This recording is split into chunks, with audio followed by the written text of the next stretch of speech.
Usted verá qué hace con la plata. Algunas personas dirán, bueno, voy a pintar la fachada de mi casa y le tocó. Algunas personas dirán, no, bueno, aquí entre mi esposa y yo vamos a invertir en un pequeño restaurante y le tocó.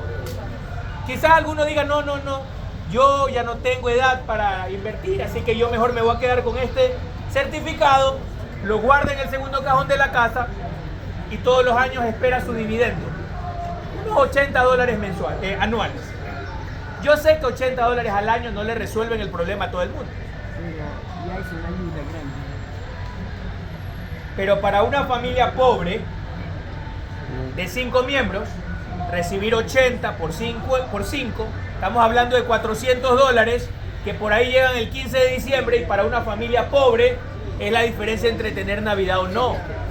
Pero le tocó, a la gente no le ha tocado en 50 años. Nos han dicho que somos los dueños del petróleo y es mentira.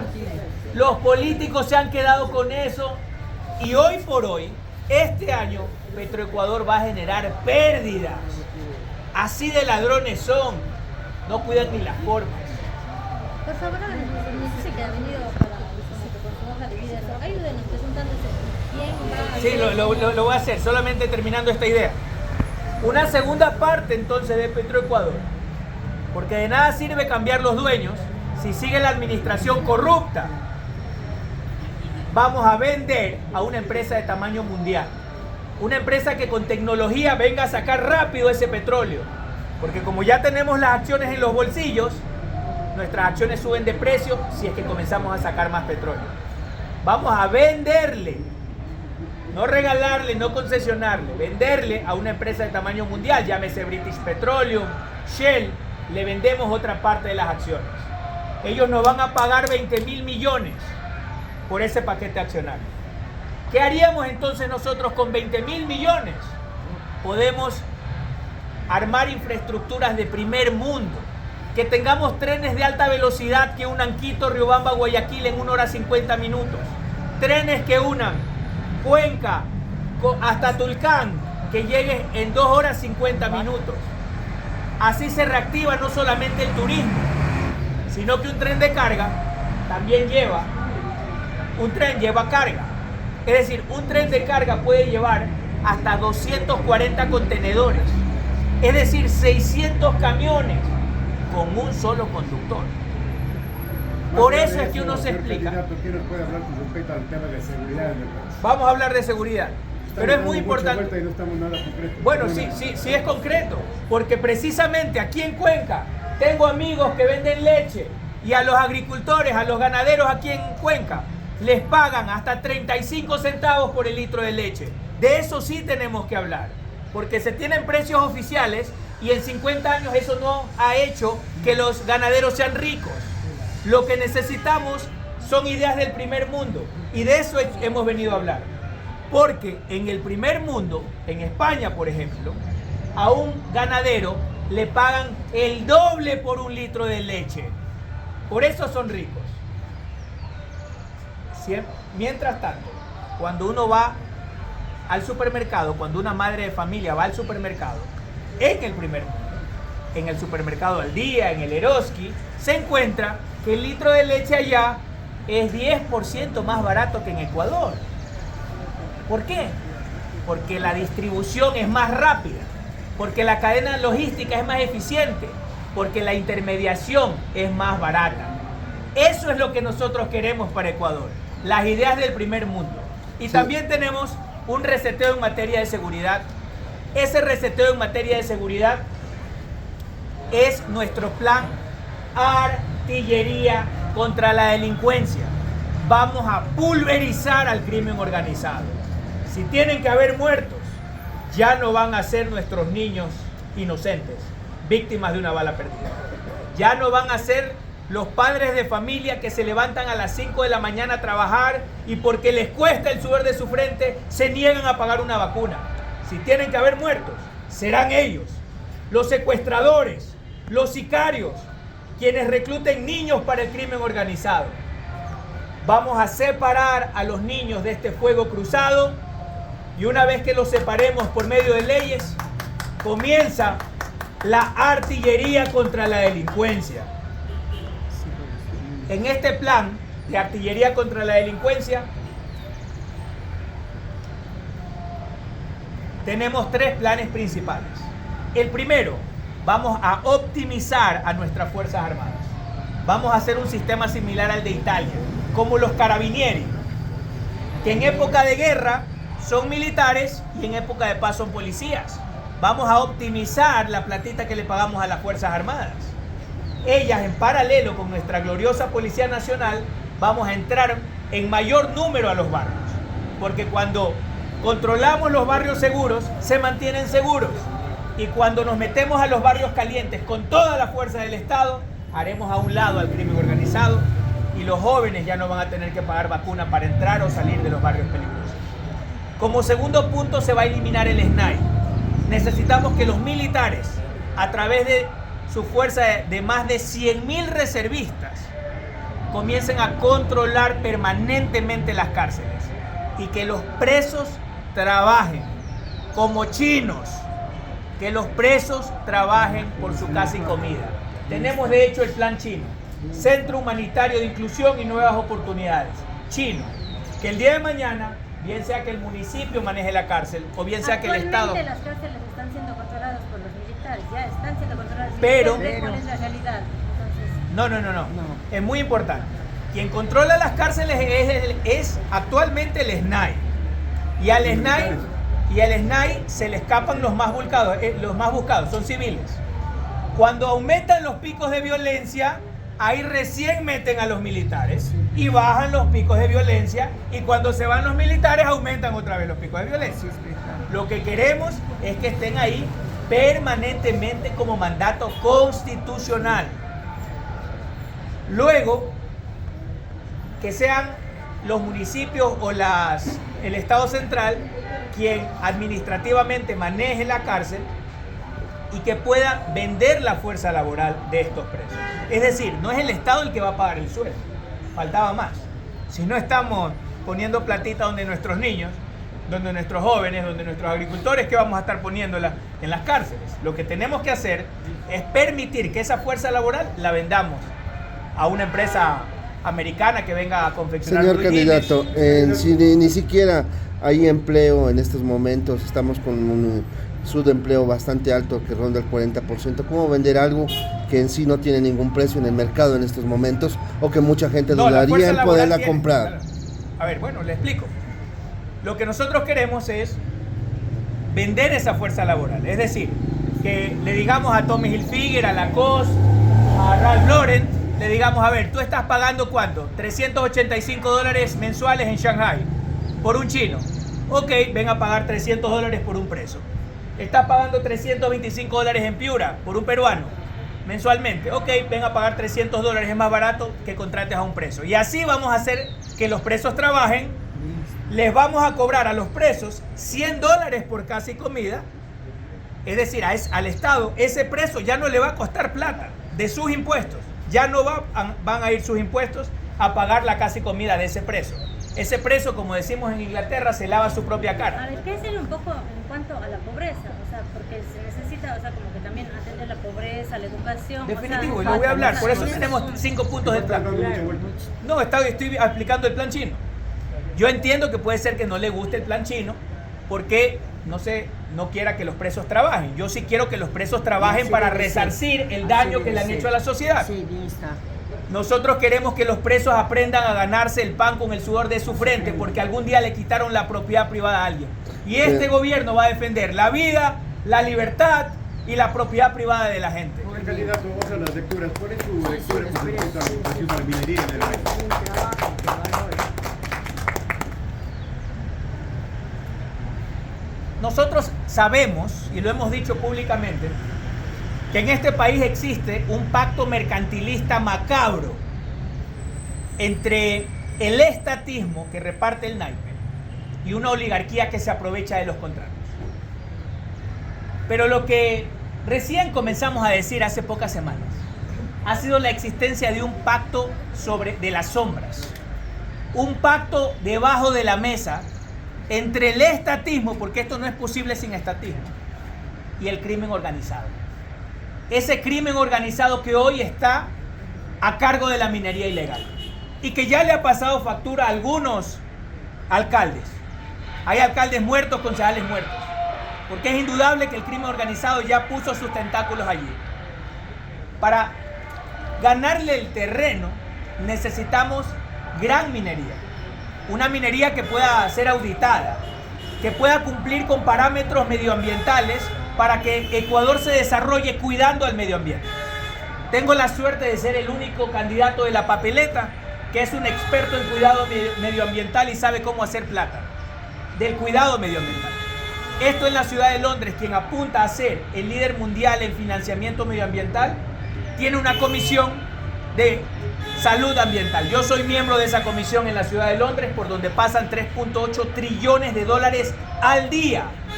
La idea es utilizar esos recursos para que Ecuador pueda generar mayores proyectos medioambientales y así, utilizando su mega diversidad, pueda enrumbarse al primer mundo. Siguientes preguntas, amigos. ¿Usted sigue siendo concejal de la ciudad de Londres? Así es. Seguimos en funciones, por eso las ojeras, amigos. Disculparán, pero me tengo que levantar muchas veces a las 3 de la mañana para asistir telemáticamente a nuestras sesiones de consejo. ¿Hasta cuándo sigue siendo usted concejal en Londres? Hasta marzo. Y Dios mediante, a partir de marzo vamos a estar enfocados 24 horas al día en nuestra segunda vuelta. Y eventualmente en cambiar el Ecuador, abrazar las ideas de la libertad y enrumbarlo al primer mundo. Señor... ¿Quién acompaña en la papeleta para asambleístas provinciales para la ciudad de Londres? Venga, aquí tengo estas dos guerreras, estas dos jaguares de la libertad. Yo quisiera que ellas también den unas palabras, porque de nada nos sirve llegar si es que no tenemos un buen bloque de asambleístas. Yo entiendo que esta asamblea durará máximo un año, porque vamos a una asamblea nacional constituyente para echar abajo la constitución de Montecristi. Nosotros creemos que en el monte de Cristo se crucificó a la patria. Y en ese sentido buscamos una nueva constituyente, una nueva constitución que disminuya el poder de los políticos, aumente la libertad de la gente, que abrace las ideas de la libertad y que enrumbe Ecuador al primer mundo. Estamos con Teresita aquí y Tatiana Castillo. Vamos, les pido definitivamente el voto para ellas también. Es importantísimo que nosotros votemos 8 en estas últimas elecciones en donde se podrá votar por plancha. De acuerdo a nuestras nuevas elecciones vamos a hacer 151 distritos y prácticamente cada barrio tendrá un asambleísta. Señor candidato, antes de que les dé paso, ¿cuáles son sus propuestas para aquí, para la provincia de la Azuay? Bueno, nosotros pensamos que Azuay, especialmente alrededor de Cuenca, estamos llamados a ser un centro turístico internacional. Para eso nosotros tenemos un plan, el Plan Sugar. Y ya les voy a explicar de qué se trata el Plan Sugar. Y aquí las señoritas que están riéndose por allí no sean mal pensadas. El Plan Sugar significa Seniors Unidos, la gran aventura del retiro. ¿De qué se trata? ¿Con qué se come? Todos los años se jubilan en el primer mundo muchos adultos mayores. Pongamos el ejemplo de un adulto mayor promedio de la ciudad de Milán. Él, con una jubilación de 1.700 euros, no vive tan bien allá. Vive con muchas limitaciones. Claro, él es rico porque tiene un departamento que probablemente cuesta 450.000 euros y tendrá unos 50.000 euros de ahorro. Con eso no tiene resuelto el problema. Sin embargo, si él coge y dice, ¿sabes qué? Me voy a Ecuador y vende su departamento, coge sus 50.000 euros, se llega aquí, aterriza aquí, los convierte en dólares y tiene 500.000 dólares. El Plan Sugar que tenemos para facilitar la jubilación de turistas de retiro internacionales, lo que trata de hacer es otorgarle la ciudadanía ecuatoriana a quien invierta 500.000 dólares. De esta manera, primero que el adulto mayor va a comprarse una casita, reactivamos el sector de la construcción. Punto número 2, el adulto mayor probablemente va a tener que invertir, como condiciones de la visa, invertir los otros 400.000 dólares. Pondrá por allí 200.000 dólares en el Produbanco, en el Banco Bolivariano, qué sé yo. Le pagarán el 8% de interés anual. Y otros 200.000 dólares les comprarán alguna casita rentera por aquí. reactiva la economía, genera empleo. Es decir, él comienza a generar más o menos 8% al año, estamos hablando 400.000 por 8, son 32.000 al año, que vienen a ser 2.700 al mes. Más su jubilación, se cuadra más o menos $4.000 mensuales. Claro, con $4.000 mensuales, él ya vive bien aquí en Cuenca. ¿Cuál sería el impacto social que no lo hicieron hace 20 años? Mandaron a nuestras madres, a nuestras hermanas a cuidar viejitos a Italia y separaron nuestras familias. Si esto se hubiese hecho hace 20 años, nos hubiésemos traído a los viejitos más bien a gastar su plata aquí, para que el trabajo esté aquí, para que Ecuador sea un centro turístico internacional y lo enrumbemos al primer mundo. Señor candidato, nosotros ya tuvimos eso y tenemos procesos bastante fuertes de gentrificación urbana y usted debe conocerlo muy bien como empresario inmobiliario. Perdón, no le escuché. Hemos tenido procesos de gentrificación urbana bastante fuertes. Se ha multiplicado el valor de la propiedad y de los arriendos. Mucha gente prefiere no alquilar, sino alquilar a tarifas exorbitantes donde no tiene acceso la gente común. ¿Cómo evitar que esto se dé en Cuenca? A ver, en el momento en que tú tienes pocas propiedades y mucha gente viniendo, obviamente que se va a disparar el precio. Así funciona la oferta y la demanda. Lo que necesitamos es también una mayor oferta de construcción. Lo lamentable es que en los procesos que se han ido dando, no se ha puesto estas barreras de entrada de $500.000. Aquí en Ecuador, si alguien muestra un ingreso de $2.000 mensuales, ya puede venir con una visa expat a vivir aquí. Es decir, con $2.000 no te construyes una casa, pero con $500.000, no solamente que, si por último solamente los tienes en el banco cobra liquidez para que venga un empresario a construir la casa de esa persona que va a necesitar una casa.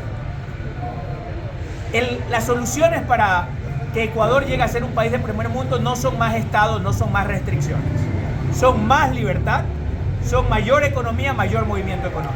¿Qué opina usted de las leyes afirmativas que dan protección a ciertos grupos y que son usadas de manera negativa? Por ejemplo, Por ejemplo, no sé, le pongo ejemplos que va contra absolutamente el concepto de liberalismo, donde el mercado se ve infringido, donde le obligan, por ejemplo, a contratar de determinado grupo de etario y muchas veces no son competentes para ciertos puestos de trabajo. Bueno, usted lo ha dicho, entonces esa restricción, por ejemplo, crea problemas para el empresario. Si es que crea problemas para el empresario, simplemente no viene. A raíz de esas propuestas, quizás buenistas, pero antitécnicas, hoy tenemos que el 70% de los ecuatorianos no tiene un empleo fijo, que el 74% de los jóvenes están buscando migrar. ¿Y dónde quieren migrar? Donde no hay esas leyes, pero sí hay trabajo. En ese sentido, nosotros queremos hacer las reformas que hizo el primer mundo cuando no era primer mundo, para, abrazando las ideas de la libertad, enrumbar Ecuador al primer mundo. Les va a bajar el sueldo a los asambleístas. Claro, a 3 salarios mínimos vitales, un máximo. Nosotros sabemos que si en el primer mundo un asambleísta municipal gana en la ciudad más rica del mundo en términos per cápita, si yo gano medio salario mínimo vital en la ciudad más rica del mundo, ¿a cuenta de que en un país pobre un asambleísta tiene que ganar 13 salarios mínimos vitales? Queremos que se entienda aquí que no hay representante sin representado, que no hay político sin pueblo y que el político tiene que vivir un poquito más similar al pueblo. De lo contrario, nunca saldremos del subdesarrollo, nunca nos enrumbaremos al primer mundo. Señor candidato, ¿usted en marzo podría optar por una reelección para concejal de Londres, tal vez? ¿O? Sí, bueno, allá no hay límite en la cantidad de reelecciones que se pudiesen tener. Nosotros pudiésemos optar por la reelección a la Concejalía de Londres. Es algo que hemos descartado porque le he prometido a mis hijos que los voy a traer a Ecuador cuando Ecuador sea un país seguro. Y los voy a enrolar aquí en un colegio fiscal, porque sería una doble moral que yo trajera a mis hijos, sea presidente de la República y tenga los colegios en la actual deplorable situación, que ni siquiera pudiese tener a mis hijos en un colegio público. Lo que nosotros hemos decidido con mi esposa es seguir en esta lucha, porque las grandes causas no tienen fecha, las grandes causas tienen meta, como lo decía Churchill. En ese sentido, le dedicaré el resto de mi vida a que Ecuador llegue a ser un país del primer mundo. Señor candidato, hablamos en estos momentos de que usted tiene bastantes conexiones en Londres con el capital privado y todo lo demás. ¿Cómo nos ven ellos allá para el momento de hacer inversiones y todo? Estamos hablando de un mercado que aparentemente domina todo el planeta. ¿Cómo Sí. le vendería usted al Ecuador a ellos? Bien, lo primero es que hay que identificar que por la ciudad de Londres pasan 3.8 trillones de dólares al día. Para ponerlo en contexto, amigos, porque ese número tiene bastantes ceros, con un día del dinero que pasa, perdón, con un minuto del dinero que pasa por la ciudad de Londres, pudiésemos financiar Ecuador por todo un año. Lo que necesitamos es identificar qué mercado está persiguiendo la ciudad de Londres con sus inversiones. Y hoy por hoy, el negocio de moda es el cuidado medioambiental, los bonos soberanos indexados a la sostenibilidad. Afortunadamente entiendo mucho de esto, soy comisionado de la Comisión de Salud Ambiental de la ciudad de Londres. Y Londres se proyecta a ser el líder mundial de financiamiento de proyectos medioambientales. Ecuador, al ser un país megadiverso, pudiese aprovechar gran parte de esas inversiones para cambiar nuestra matriz productiva. Para, por ejemplo, hacer un tren de alta velocidad que una toda la sierra ecuatoriana desde Loja hasta Carchi en 3 horas y media. Así, no necesitaríamos 600 camiones cada trayecto, sino que con un conductor y un tren eléctrico de alta velocidad pudiésemos suplir esa demanda y cuidar el medio ambiente y bajar los costos de transporte de todas nuestras mercaderías. Todo eso es posible y obviamente que pondré a disposición del país todas las conexiones que hemos podido madurar en los últimos años, no solamente desde mi posición de empresario, sino desde mi posición de concejal del distrito financiero número 1 del mundo.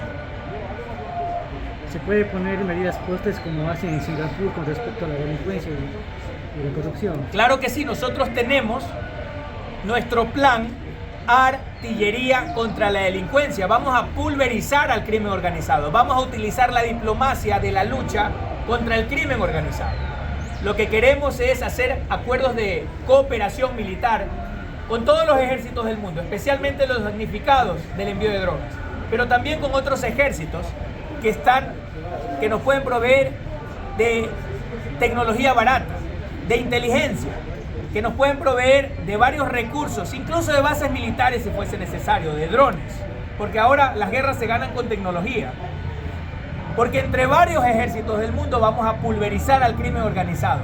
Recuerden que con tillería se acaba la pillería. Señor candidato, buenos días.